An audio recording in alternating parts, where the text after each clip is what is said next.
Weddings have a way of making everything look settled. Decorations, timing, seating, everything arranged so it appears like things have always fit together this way. Like there were never adjustments, never compromises, never quiet reshuffling behind the scenes. I arrived early enough to see some of that, chairs being moved, names being checked, people being directed into place with polite efficiency. I wasn't unsure of where I belonged. At least, I didn't think I was. My name had been on the seating chart. I'd checked it when the invitations first came out. Not out of insecurity, just habit. Years of things shifting had trained me to notice details like that. So when someone approached me near the entrance and said, "Can you stand over there for now?" I didn't question it. They pointed toward the side wall. "Just until we get the photos sorted." I nodded. That made sense. For a while I stood where they asked, watching people gather in small groups, watching the photographer adjust angles, repositioning people with quiet authority. Family members were called forward, names listed, combinations arranged. I waited. No one called mine. At first I thought maybe I'd missed it, that my name had been said while I was looking somewhere else, or that I'd misunderstood the order. But the list kept moving. Parents, siblings, extended relatives. My sister stood at the center of it all, composed, smiling in that way people do when they're holding everything together for the camera. No one hesitated. No one looked toward me. Eventually, the photographer lowered the camera slightly and said, "I think we're good." And just like that, it was done. I was still standing by the wall. I didn't move right away. Not because I was waiting anymore, just because moving felt unnecessary. That's when I noticed the seating. Tables had been finalized, place cards set. I walked over slowly, more out of curiosity than expectation.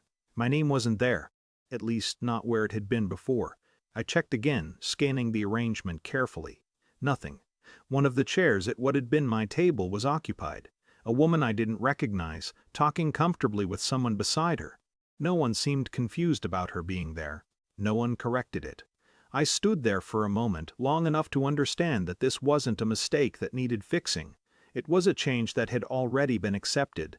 The reception carried on. Music, conversation, movement. From a distance, it probably looked like any other wedding.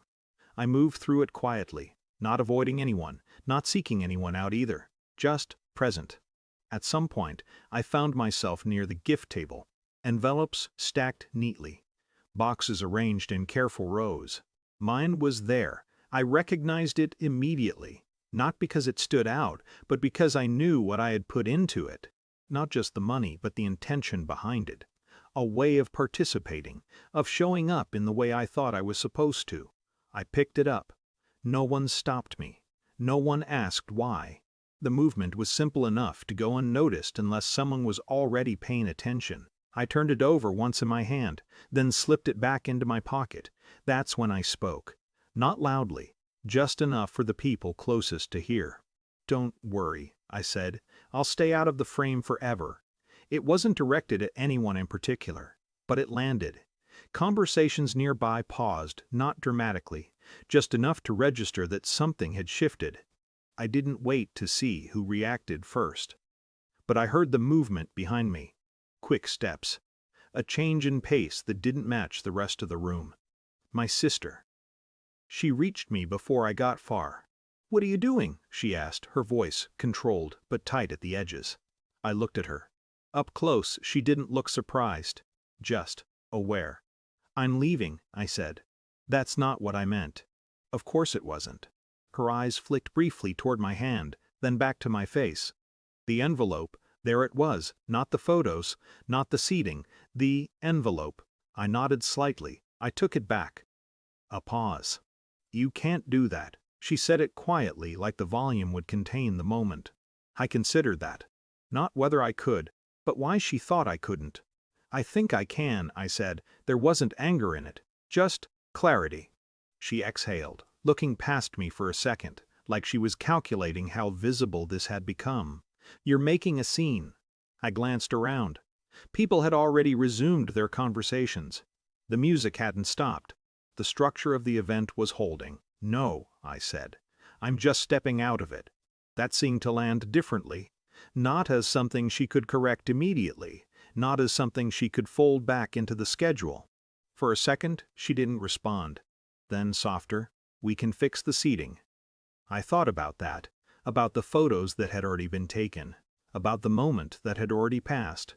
"It's okay," I said, and I meant it, not as reassurance for her, as a conclusion for myself. I left without saying goodbye to anyone else. No announcements, no explanations. Just walked out through the same entrance I had come in through. Later, messages came in. Not all at once. Some asking what happened, some suggesting I'd misunderstood, a few focusing on the envelope. That wasn't the right way to handle it. Maybe, but it had been the clear way. I didn't respond to most of them. Not because I didn't have answers, because the answers were already there, in what had happened. I still see her occasionally. Family events don't stop, but things are different, more careful, more measured. No one tells me where to stand anymore. No one adjusts my place without checking. It's subtle, but noticeable. I wasn't in the photos. I checked later, not out of regret, just to confirm. And in a way, it made sense.